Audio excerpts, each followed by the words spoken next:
300 pounds of cocaine in Sandy Point, St. Kitts, and construction of damaged pier in Charlestown will not hamper cruise season on Nevis, so says Premier Brantley. Regionally, Barbados' Prime Minister says regional airline is doomed. Internationally, President Trump's impeachment hearings to go public next week. And in sporting news, Atlanta Hawks F. Collins suspended for 25 games. We will have the details to these and other stories after this short break.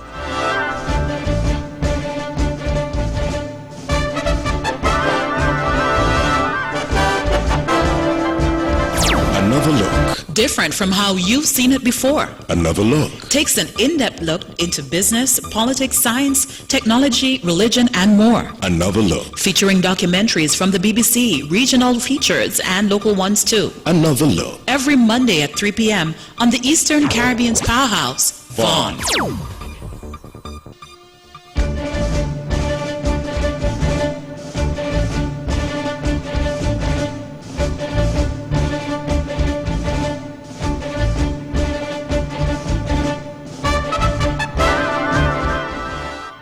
Welcome back and on to our national news segment. In police news, lawmen seized almost 300 pounds or 136 kilos of cocaine following a search carried out on a yacht that ran aground on Sunday, 3rd November. A communique from the Royal St. Christopher and Nevis Police Force says the street value of the cocaine is approximately over 12 million EC dollars. The yacht, which was taken to the Coast Guard base and was searched by members of the security forces on Monday, 4th November. Over 120 packages of cocaine were discovered. Police say the find was only possible because members of the public said something when they saw something out of the norm. A joint response was made following a report that a yacht had run aground at Pump Bay, Sandy Point. Assistant Commissioner of Police ACP with responsibility for operations, Mr. Adolph Adams, said this seizure is one of the largest ever in the history of the Federation. Construction of one of the piers at the Charlestown waterfront here on Nevis has been earmarked for the period November 1st to December 23rd, 2019. Adverse weather severely damaged the pier 2 years ago and rendered the pier unusable to the public. Following an announcement of the construction, Nevis' Premier, the Honorable Mark Brantley, said the work at the pier will not hamper the cruise season. Here is Mr. Brantley. The contract has been signed. The amount on the contract is US $325,330 to reconstruct the pier in Charlestown, the damaged pier. Many in the press may wonder if that will have any disruption on the cruise season. The answer is no, that for the last 2 years we have not been using that particular pier for the cruise season. So we do not anticipate that it will have any disruption. But that contract has been signed with a local company, Sinkis Marine Works Limited, to do the work there. We do apologize to all of those who would have complained and all of those who would have raised legitimate concerns. That is Premier of Nevis, the Honorable Mark Brantley. 2 days after the announcement of the discounted VAT rate days, DVRDs, in St. Kitts and Nevis, the government of St. Kitts and Nevis has come to a consensus in changing one of the dates. Prime Minister and Minister of Finance, Dr. the Honorable Timothy Harris, announced on Monday, 4th November, that the dates for the annual DVR days are Saturday, December 14th and Saturday, December 21st.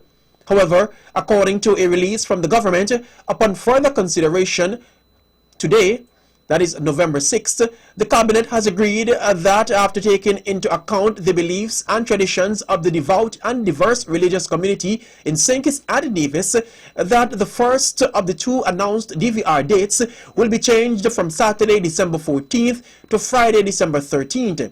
The second date, Saturday, 21st December, remains the same. In addition, the release mentioned that salaries and other remunerations paid by the government will be paid on Friday, 13th December. The annual discounted VAT rate days, DVRDs, allow all VAT-registered businesses to charge VAT at the rate of 5% on the sale of goods only. All tangible items that are presently subject to 17% VAT will qualify for the discounted VAT rate. For vehicle purchases, VAT will be exempt on the first EC $50,000 with VAT at the standard 17% charge thereafter. The November criminal assizes have begun at the Theodore L. Hobson High Court in Charlestown, Nevis. The preliminary docket lists some 10 matters scheduled to be heard. The assizes began on Tuesday, 5th November at 9 a.m. Among the 10 matters to be heard are the cases of Lawton Fobbs, who is on trial for attempted murder, wounding with intent, possession of firearm, and possession of ammunition, and his brother, Lavington Fobbs, who is on trial for the offense of murder. The case of Augustus Freeman, who is charged for the offense of manslaughter, and Alston Phillip, who is on trial for the offense of murder and attempted murder, are also on the list. In more national news, I must congratulate the Board of Directors and Management of the St. Kitts Nevis and Anguilla National Bank on another commendable performance for the year ending 30th June 2019. Reported net income for the bank is the second highest in its history at just over $52 million, and its total assets are reported at a huge and significant $3.7 billion. that is Prime Minister and Minister of Finance, Dr. the Honorable Timothy Harris. Based on figures from the St. Kitts Nevis and Anguilla National Bank, SKNANB's annual report of 2018, continuous growth over the past 5 years, particularly in 2018, was recorded. In 2017, net income at the end of the financial year stood at more than $39 million and rose to more than $52 million in 2018, which represents a 32% improvement year on year. The Prime Minister also made this remark. National Bank is the largest indigenous bank in the currency union, and we could all be pleased of this fact.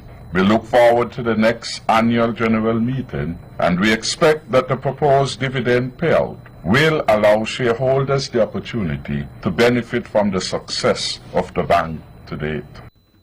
Prime Minister and Minister of Finance, Dr. the Honorable Timothy Harris. Construction of the second cruise pier at Port Zante in St. Kitts is now complete. That's according to Minister of Tourism, the Honorable Lindsay Grant. Minister Grant made the announcement on Monday, 4th November, at the opening of the Florida Caribbean Cruise Association FCCA Operations Committee meeting, which was held at the St. Kitts Marriott Resort. Why we are so proud of this new development? It's not because we have built a new pier, but this pier, the 48 or so million US dollars that we've spent, all locally financed. The second pier will have the capacity to host, with the other one, 3 Oasis-class ships at Port Zante, all at once. He added that his ministry will continue to work to help improve the tourism product. This is something few Caribbean destinations are able to do.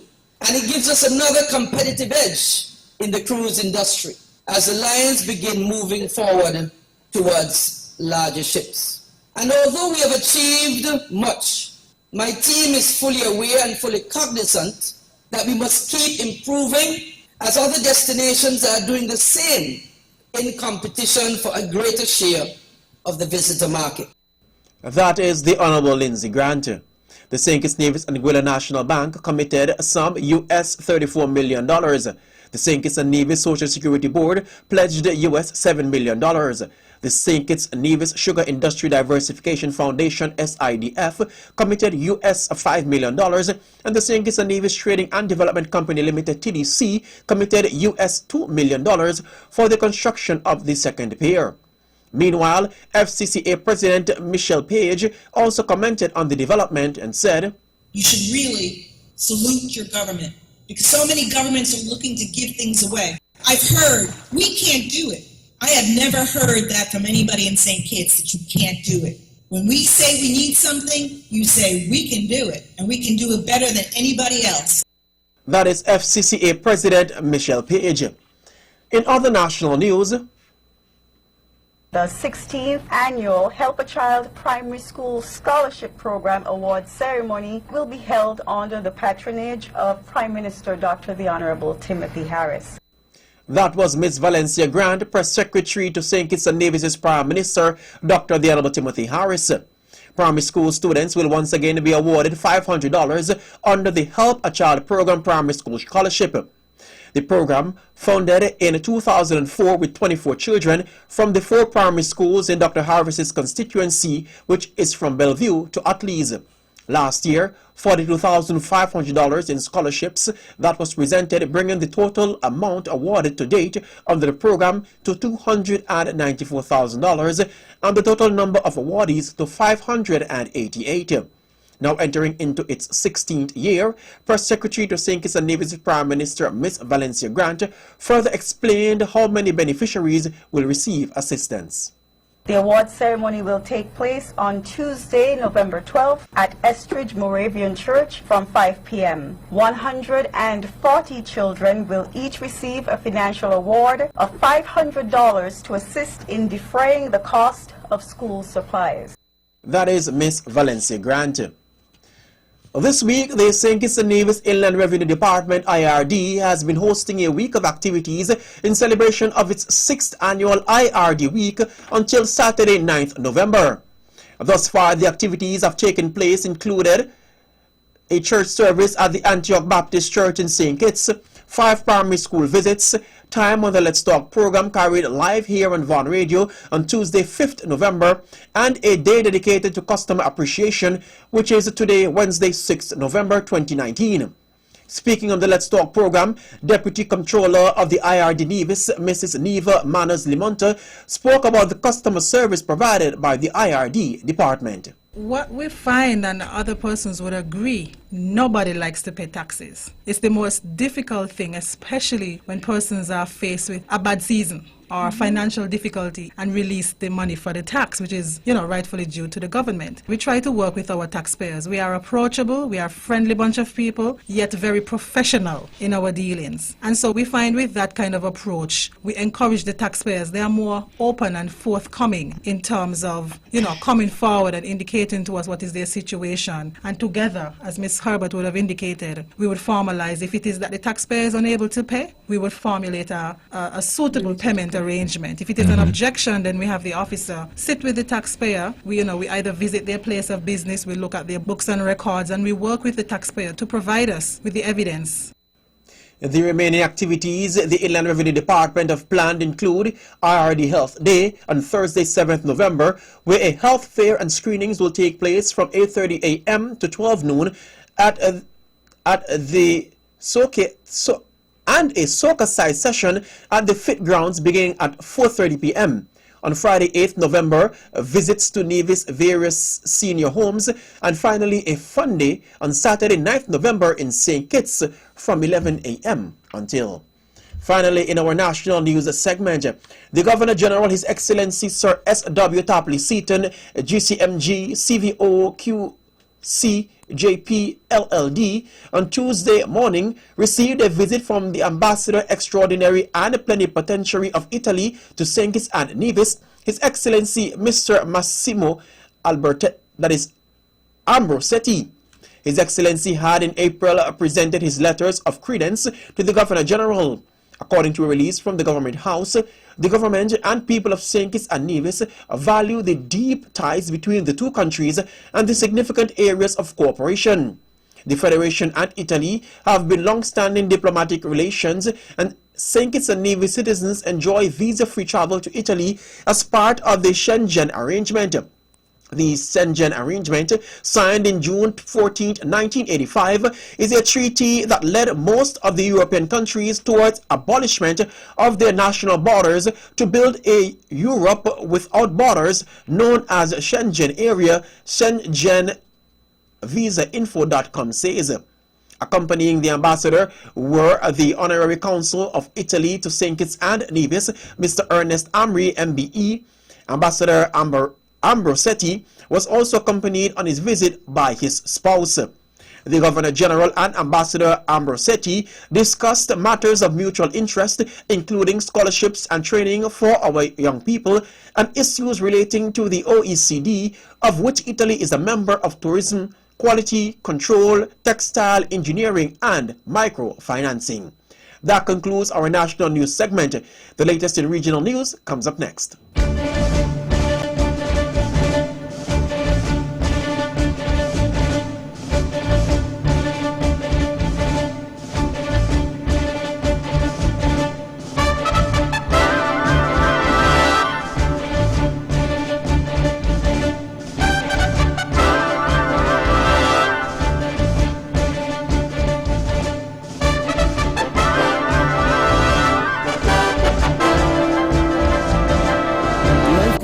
fulfilling when we take the time out to smell the roses. And that's why your friends and family at the Bank of Nevis are experts at picking the flowers that best describe you. Whether you're planning to treat yourself after a long work week or finally getting around to that closet update, you deserve all the special things that life has to offer, and the Bond Visa card is here to help you achieve it. With just a swipe, you can turn a last-minute lunch date with friends and family into something worth remembering, with memories that will last a lifetime. Pampering yourself just got a whole lot easier, and after all, you deserve every refreshing moment of it. The ability to make your travel arrangements at your own convenience, whether by sea or by air, now rests within the palm of your hand. With a single swipe, the Bond Visa card can put a world of difference between life and truly living, whereas the only limit you may have is your own imagination. Apply today. The Bank of Nevis Limited, improving the quality of life.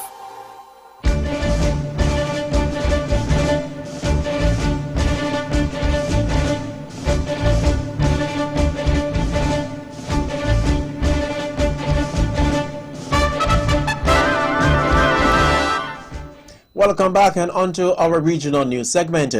In news out of Barbados, Barbados' Prime Minister Mia Mottley has insisted that the regional airline Liat, jointly owned by Barbados and 3 other Caribbean governments, is doomed under its current ownership, declaring her fellow leaders are not on the same page on the future of the cash-strapped carrier.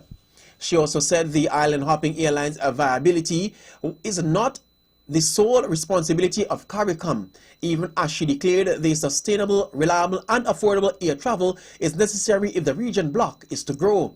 Mottley, who has lead responsibility for the Caribbean Single Market and Economy CSME in CARICOM's quasi-cabinet, stated that Liat is not a CARICOM issue. Liat is the issue of 3 of 4 governments having to have shareholder discussions, Mottley said. The Prime Minister said it was still important for the shareholder governments to be united on the future of the airline, despite a series of challenges in upgrading its fleet, control costs, and manage to a huge payroll. The Prime Minister declared, and I quote, "I believe we can solve the problem, but it is going to require us coming together and agreeing," end quote.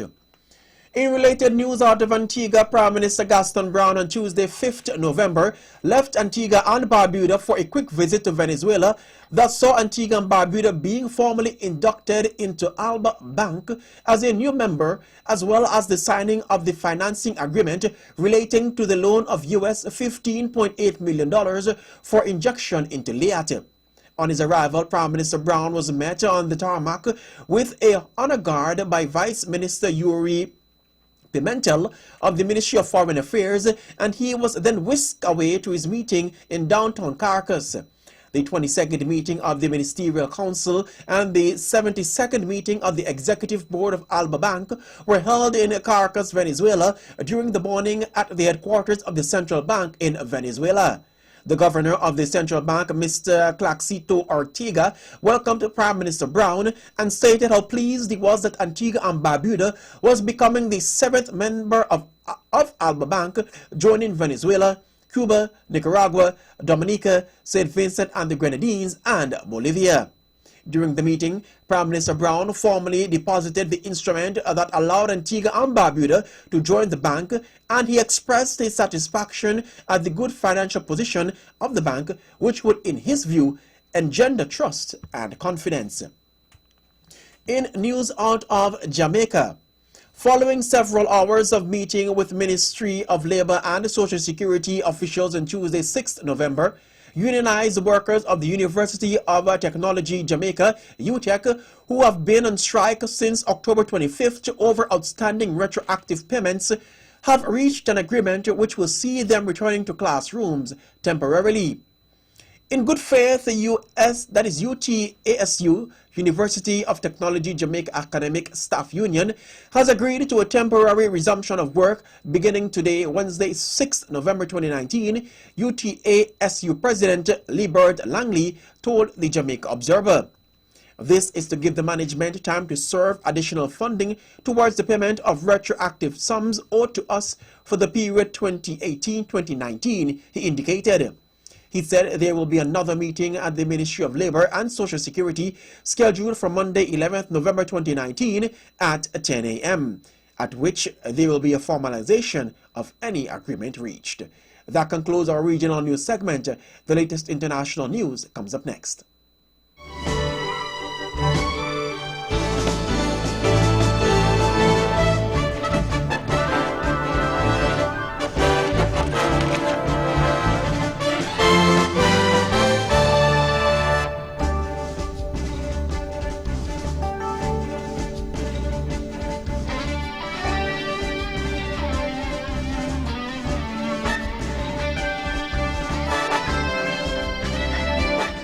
Welcome back and onto our international news segment. Congressional Democrats have announced the first public hearings next week in an inquiry that may seek to remove President Donald Trump from office. 3 State Department officials will testify first in the televised hearings, which have until now been held behind closed doors. The impeachment inquiry centers and claims that Mr. Trump withheld aid to Ukraine to prod it to investigate his political rival, Joe Biden. Mr. Trump denies any abuse of power. 3 key House committees have already heard private testimony for more than 24 witnesses. And voters in Kansas City overwhelmingly approved the removal of Martin Luther King's name from a historic road just months after it was renamed. The proposal to remove Dr. King's name claimed almost 70% of the vote, preliminary results show. The council vote in January to rename the Paseo a 10-mile boulevard in the city's mostly black east side. The change sparked a fierce battle in the city, with opponents arguing that it had not been carried out properly. And U.S. Democrats have made gains in state elections in what is being seen as a blow to President Donald Trump. Democrat Andy Beshear claimed victory in Kentucky's governor vote after a tight race in the conservative-leaning state. Meanwhile, Democrats seized full control of the legislature in Virginia for the first time in over 20 years. The results are a gauge of political mood ahead of next year's presidential election. Republicans held on to power in the Mississippi governor vote following a closely fought race in the traditional Republican stronghold. Finally, in our international news segment, Turkey has captured the wife of Abu Bakr al-Baghdadi, President Tayyip Erdogan said today, more than a week after the former Islamic State leader killed himself during a raid by U.S. Special Forces. The United States said Baghdadi killed himself in a tunnel. They started a communication campaign about this, Erdogan said. But I am announcing it here for the first time. We captured his wife and didn't make a fuss like them. Similarly, we also captured his sister and brother-in-law in Syria, he said in a speech in Ankara University. He gave no details. A senior Turkish official said earlier this week that Turkey had captured Baghdadi's sister, her husband, and daughter-in-law, and hoped to gain intelligence from them about Islamic State, although Ankara has not said what knowledge they may have had about the group's operations. That concludes our international news segment. Sports is up next.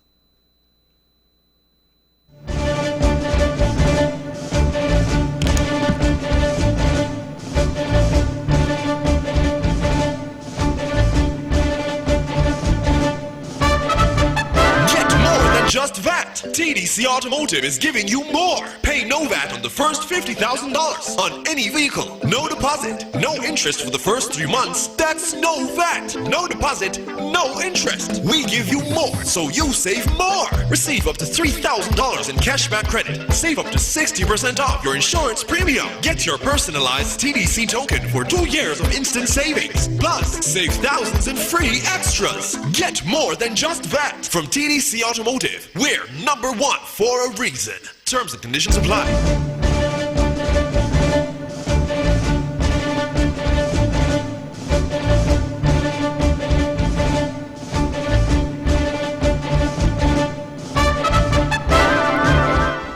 Welcome back and on to sport news. In basketball news, Atlanta Hawks forward John Collins was suspended 25 games for violating the NBA's anti-doping policy, the league announced on Tuesday.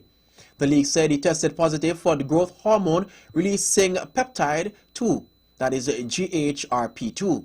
Collins told ESPN Adrian that he plans to appeal the suspension, which was set to begin on Tuesday night when the Hawks host the San Antonio Spurs.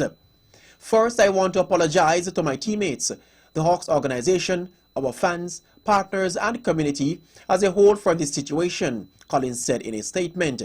I understand the impact this matter has on what we are trying to achieve together this season, and I am incredibly frustrated and disappointed in myself for putting all of us in this position, end quote.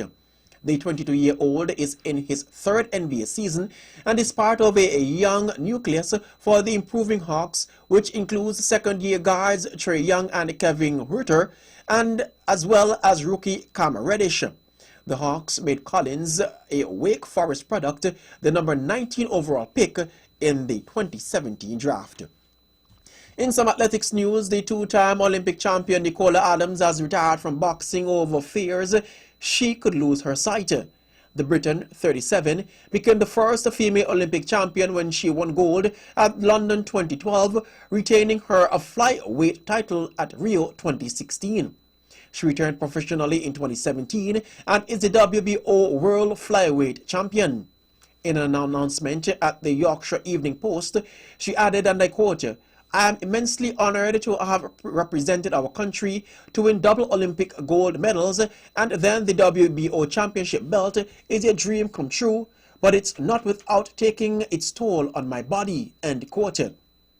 The Leeds boxer's last fight was on September 28th when she retained her WBO title following a split decision draw with Mexico's Maria Salinas. She finishes with a professional record of 5 wins and a draw. Nearly 200 wrestlers and crew were held hostage by Saudi Arabia in retaliation at WWE bosses pulling the live feed to last week's Crown Jewel contest in a row over money, it is claimed. The furor led to many of the SmackDown stars missing a live show in Buffalo, New York the following day, with the no-show being blamed on mechanical issues which stopped the 747 plane leaving Ryder. It is now being claimed that the real reason for the delay was because of the angry Saudi ruler, Crown Prince Mohammed bin Salman, had ordered 175 stars and production crew of the plane to sit on the tarmac for 6 hours. According to U.S. reports, MBS was furious at WWE boss Vince McMahon, who had pulled the plug on the live feed of Crown Jewel in Saudi Arabia because the company was owed up to $500 million for 2 shows in Saudi last year. That concludes our sporting news segment. The latest weather forecast comes up next.